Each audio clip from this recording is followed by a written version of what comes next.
Après avoir posé au chapitre 7 l'importance de la conscience de la présence de Dieu qui rend notre vie un peu différente que si nous étions simplement en présence de nous-mêmes ou des réalités immédiates,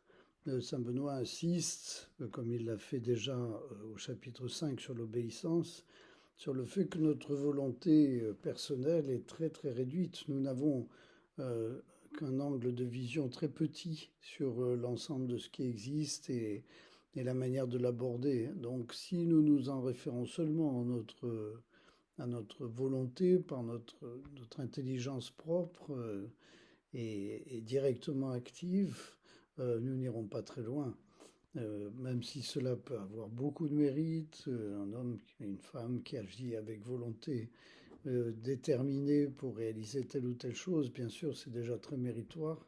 mais ça ne va pas forcément très loin. Et d'autant plus que dans cette approche de notre simple intelligence, notre simple vision, il peut y avoir aussi de grosses erreurs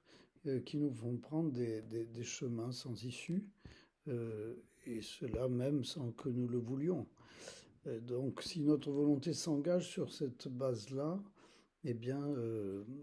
nous n'aboutirons pas et il y aura comme une espèce de rétrécissement de notre existence. Donc c'est important que, à la base de ce sentiment d'humilité, on se laisse traverser par quelque chose de plus grand que nous, qui est une volonté créatrice qui prend en compte toute la réalité qui nous entoure, à laquelle nous sommes liés et avec laquelle nous avons à construire notre existence et l'existence commune. Il y a donc là tout un travail de détachement et en même temps d'investissement sur un autre mode.